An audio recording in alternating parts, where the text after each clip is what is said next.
እንዴ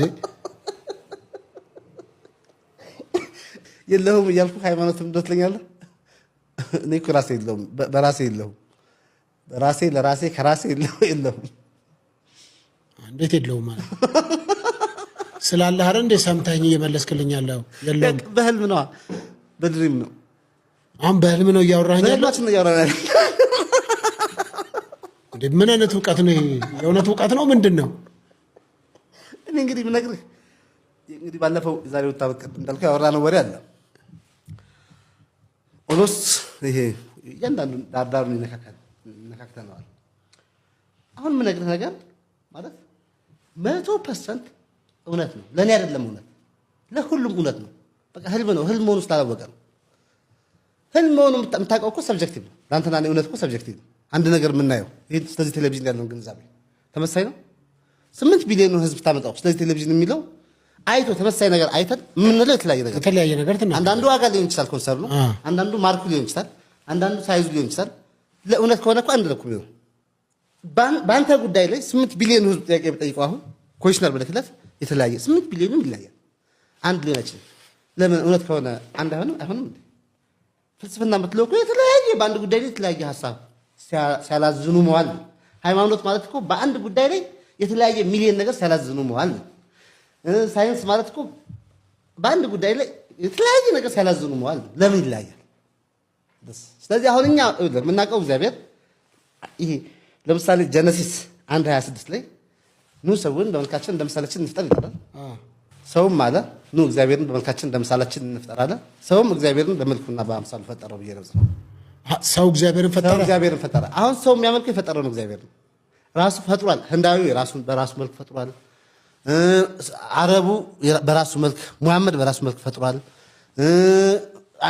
ይሄ አይሁዱ በራሱ መልክ የፈጠረው እግዚአብሔር አለው ቻይናው በራሱ መልክ የፈጠረው እግዚአብሔር አለው ኢትዮጵያዊው በራሱ መልክ የፈጠረው እግዚአብሔር አለው ፈጥረው እሱን ያመልኩታል እሱን ይማሩታል እሱን ያስተምሩታል እሱን የሚያስደስቱትም እነሱ ናቸው የሚያስከፍቱትም እነሱ ናቸው የሚሄዱም እነሱ ናቸው ባክ የሚያደርጉም እነሱ ናቸው የሚወዱትም እነሱ ናቸው የሚጠሉትም እነሱ ናቸው ከሱ የሚጀምሩ ነገር ጣዖት ስለሆነ የፈጠሩት በሰው መልክ የተሰራ ስለሆነ በሰው ዕውቀት የተሰራ ስለሆነ ጣዖት ነው እንጂ ሰውን የሰራውን እግዚአብሔር የሚያውቅ ሰው የለም ሰው ራሱ የፈጠረውን እግዚአብሔር ነው የሚያውቀው ራስህ ካልሰራኸው አታውቀውም የሰራህም ቢሆን ኖሮ አታውቀውም አውቀዋለሁ ብለህ በድፍረት አትናገርም ወይ እማራለሁ ልማረው አትልም ወይ ይሄ ሰሪውን እንደማያውቀው ማለት ነው ይሄ ሰሪዬ ለምን ሰራኝ እንደማይለው ይሄ ሰሪዬ እንዲህ ነው እንደዚህ እማረዋለሁ ላስተምራችሁ ሰሪዬን እንትን እንደማይለው ሁሉ የተሰራ ነገር ሰሪው ይለቀች አሁን የምታውቀው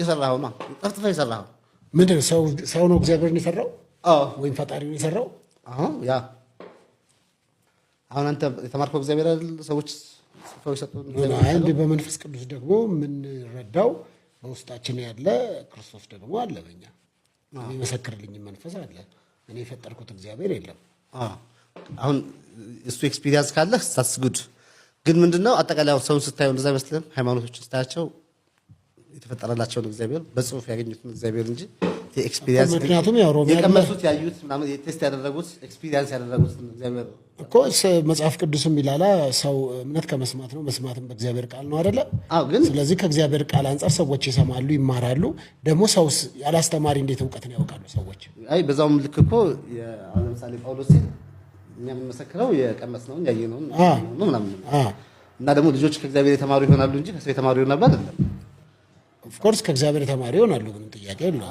መስማትም ከእግዚአብሔር ቃል ነው እንጂ የተባለው መስማትም ከሰው ቃል ነው አይደለም የተባለው አይደለ ከእግዚአብሔር ቃል ደግሞ ምንድነው ሲባል መጽሐፍ ቅዱስ ነው ብለው ስለሚሸውዱ ነው እና መጽሐፍ ቅዱስ አይደለም እግዚአብሔር የፊደል ቃል የለውም አማርኛ ቃል ወይም የግዕዝ ቃል የለውም ቋንቋ እኮ ተሰራሽ ነው ቋንቋ እኮ የሰው ሚዲየም እኮ ነው አማርኛ ከአቡጊዳ በኋላ እኮ ነው የወጣው አቡጊዳ እኮ ነው ኤቢሲዲ እግዚአብሔር ያውቃል እንዴ ኤቢሲዲ እግዚአብሔር ይናገራል ላቲን ሂብሩ ምናምን ይናገራል እግዚአብሔር ስለዚህ ቋንቋ ይማራል ማለት ነው ቋንቋ ተምሮ ልጅ ሆኖ ሀበል ሁበል ምናምን ተምሮ ከዛ አባባበል እየተባለ ከዛ ለምን እግዚአብሔር ሁሉን አዋቂ ስለሆነ እያንዳንዳችንን ነገር ያውቃል ሁሉን አዋቂ ማለት ነው ሁሉን ያውቃል እንደዛ አይደለም ይሄ ሰው ዕውቀት አሁን ለምሳሌ ምንድነው መሰለህ መግባባትና ቋንቋ ይለያያል ጉንዳኖች እኮ ንቦች ተአምር ይሰራሉ ያለ ቋንቋ በመግባባት አይደል የነብን ያክል ታታሪ እንትን አለ ስርዓት ዲሲፕሊን ሰልፋቸው ማንዋል ቀዳ ማን እንትን እንደሚል ምናምን ኦርደሩን እስኪ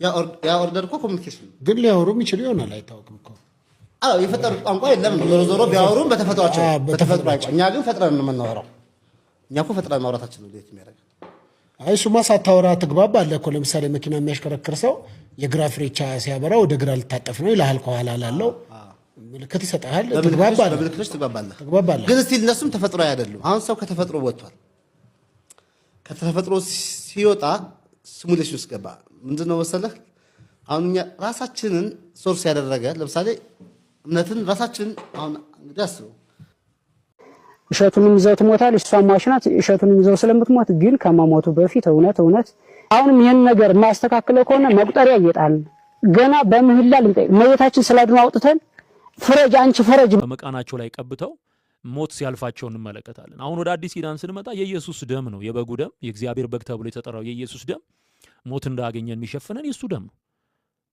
እና ይሄ በኪዳን ነው ክርስቶስ ኢየሱስን በመቀበል የዘላለም መድኃኒቴ አዳኜ አንተ ነህ ምታኖረኝ ምትጠብቀኝ አንተ ነህ ልጆቼን ምትጠብቅ አንተ ነህ ብለን ንስሐ ገብተን ጌታን ተቀበለን ስንኖር ይሄ የኢየሱስ ክርስቶስ ደም ከኃጢአት ሁሉ ያነጻል ተብሎ ተጽፏል።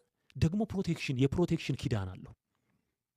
ኦኬ ስርየታችን የተረጋገጠው በዚህ ደም ነው። ወደፊትም ጽድቃችን የተረጋገጠው በዚህ ደም ነው። ይሄ ደም ወደ አብ ወደ ሰማይቷ መቅደስ የገባ ደም ነው። ምሕረትን የሚጮህ ደም ነው።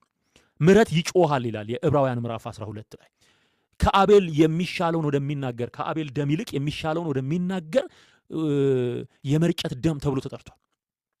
የሚጮህልን ደም አለ ማለት ነው። ያ ፕሮቴክሽን ነው። በክርስቶስ ኢየሱስ ስም አምኖ ደግሞ ዳግመኛ የተወለደ ሰው ከየትኛውም አጥፊ ዓለም የሚመጣውን ነገር ይቋቋማል። መንፈስ ቅዱስ ይጋርደዋል፣ ይከልለዋል። ኢየሱስ የሌለው ሰው ምንድነው ሊጋርደው የሚችለው? የተጋለጠ ነው። በኪዳን የተሳሰረ ህይወት ስለሌለው የተጋለጠ ነው። እርግማኑም ሟርቱም ጥንቆላም ይሰራበታል ማለት ነው። አዮ ስለዚህ ከሁሉ በፊት ራስህን እንድታድን ለእሸቱ አድርሱ። ራስህን ኢየሱስን ተቀበል፣ የዘላለምን ህይወት ትወርሳለህ። ሰዎችን በተለያየ መንገድ ገንዘብ ልታገኝ ትችላለህ። ነገር ግን የተቀበልከው ገንዘብ እግዚአብሔር ከሌለበት መጥፊያ ነው እንጂ መኖሪያ ሊሆንህ አይችልም። በተለይም የዘላለምን ህይወት ሰው ከሌለው ዓለሙን ሁሉ ቢያተርፍ ነፍሱን ግን ቢያጎድል ምን ይጠቅመዋል? ምን ይረባዋል ነው ተብሎ የተጻፈው። ጌታ ኢየሱስ ነው የተናገረው። ስለዚህ ራስህን አድን፣ ጌታን ተቀበል። ጌታን መቀበል የዘላለም ህይወት ዋስትና ይሰጣል። አዘ ሴም ታይም በምድር ላይ የእግዚአብሔር መንፈስ የክርስቶስ ኢየሱስ ደም እንዲጋርድህ ተጠብቀህ እንድትኖር ያደርጋል። ኦኬ ኢየሱስ ጌታ ነው። በጽናት እንድቆም እግዚአብሔርን እንዳቅ ሁሉ ነገር ተራ እንደሆነ እሱ ብቻ ትልቅ እንደሆነ እንዲገባኝ ያደርጋል። እኔ ሄዳለሁ መንፈሴን እተውላቸዋለሁ አምላክ ስላለ ኢየሱስ ስላለ የኢየሱስ መንፈስ ውስጥ ያለ ይጠብቀኛል። እኔ ፖለቲከኛ ነበርኩ፣ አሁን ጡረተኛ ነኝ። ጃፒ አስገራሚ የፍቅር ሰው ነው። ወደ ኒው ክሬሽን ስመጣ እኔ ምክር ቤት አፈጉባኤ ነበርኩ። የመጣሁበት ምክንያት አለ። ገና ወደ ምክር ቤት ሳልመጣ ኦሮሚያ ፕሬዝዳንት እያለሁ አንድ ቀን አስቸጋሪ ሁኔታ ይገጥመኛል። በጣም አስቸጋሪ ሁኔታ። ያን አስቸጋሪ መድረክ አለፍኩና እድሜ ልኬን አስቸጋሪ ስቃይ አሳልፍ ያለውና ምን አሰቃየኝ፣ አሁን ሪዛይን ማድረግ አለብኝ ብዬ ወደ ቤት መጣሁ። ስብሰባውን ከጨረስን በኋላ ማለት ነው። ቤት ልጆች ትምህርት ቤት ናቸው። ከባለቤቴ ጋር ውጭ ቁጭ ብለን ምሳ ስንበላ ምሳው አልበላለ። አዲስ የስልክ ቁጥር አውጥቼ ነበርና በዛ ስልክ ይደወልልኛል። ተደጋግሞ ሲደወል ሳነሳ መልእክት አለኝ ይለኛል። ታውቀኛለህ? አላውቅም፣ በቴሌቪዥን ነው የማውቅህ። ዘጋሁበትና